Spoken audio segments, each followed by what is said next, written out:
이런 말이 있습니다. 작심삼일이 고민이라면 마음을 3일마다 먹어라. 오늘은 독서하려는 마음을 3일마다 먹게 해줄 책들을 소개해 드리겠습니다. 우리가 남이 공부하는 영상을 보면 공부하고 싶어지듯이 책 읽고 싶어지게 하는 그런 책에 관한 책들을 유형별로 소개해 드리겠습니다. 첫 번째 유형은 책을 중심으로 목차를 편성하고 책에 대한 저자의 감상평을 적어 놓은 그런 책인데요. 이 유형에 해당하는 책으로 이 책 새벽 2시 패소아를 만나다가 있습니다. 저는 책을 보면 항상 제목에 먼저 주목하는 편이라 새벽 2시가 무슨 뜻일까 생각해 봤는데, 시차 때문인가?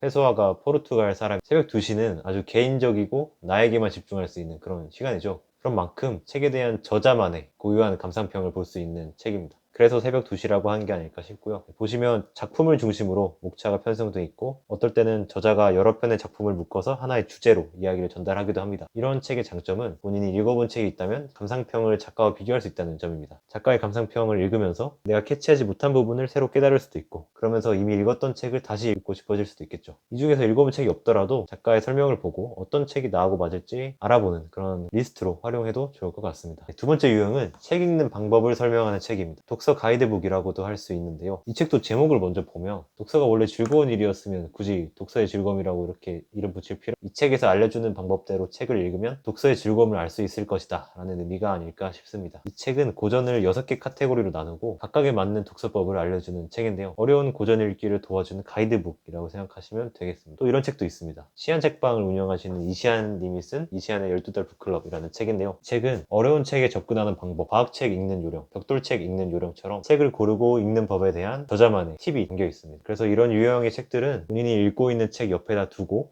꺼내보면서 가이드북 삼을 수 있는 그런 책이라고 할 수 있겠습니다. 세 번째 유형은 책을 다른 분야와 접목시켜서 설명해주는 책입니다. 이 명화독서라는 책이 여기에 속하는데요. 이 책은 소설을 그림과 함께 설명해주는 책입니다. 작품이 쓰여지는데 영감을 준 그림이나 작가와 교류를 했던 화가의 그림, 또는 책의 주제와 비슷한 주제의식을 가진 그림을 주로 소개합니다. 소설 내용보다는 그 내용이 다른 예술의 분야와 어떻게 연결되는지를 중심으로 설명해 놓은 책이라서요. 소설을 미리 알고 있으면 더 재밌게 읽을 수 있는 책입니다. 책의 안과 밖을 통합하는 그런 재미난 경험을 선사하는 책이라고 할 수 있겠습니다. 네 번째 유형은 책과 함께 살아온 경험을 풀어낸 책인데요. 제가 직접 가지고 있지는 않지만 쾌락독서라는 책이 있습니다. 저자가 살아오면서 어떤 책을 좋아했고 또 읽어왔는지 진솔하게 쓴 책인데요. 이 책을 읽으면 순수하게 재미로만 책을 읽었던 게 언제인가 하는 생각이 듭니다. 책에서 교훈을 찾아야 된다는 생각을 떠나서 정말 아이 때처럼 재미로만 책을 읽었던 그런 시절을 회상하게 하는 책이고요. 그리고 책 덕후의 이야기를 담은 여러 만화책들이 있습니다. 책 좋아하는 분이라면 공감할 만한 이야기를 만화로 그린 책들인데요. 책을 좋아했지만 권태기가 온 분들이 읽는다면 예전에 책을 좋아했던 자기 모습을 발견하면서 한숨에 다 읽어 내려갈 수 있는 그런 책입니다. 네, 이렇게 책에 관한 책들은 정말 말 그대로 책을 읽다 지쳤을 때 이렇게 한 번씩 꺼내보면서 다시 책을 읽을 동기를 마련해주는 책이니까요. 한 권쯤은 소장하셔서 유튜브 스터디 윗미 영상처럼 사용하시면 즐거운 독서 생활 하실 수 있을 거라 생각합니다.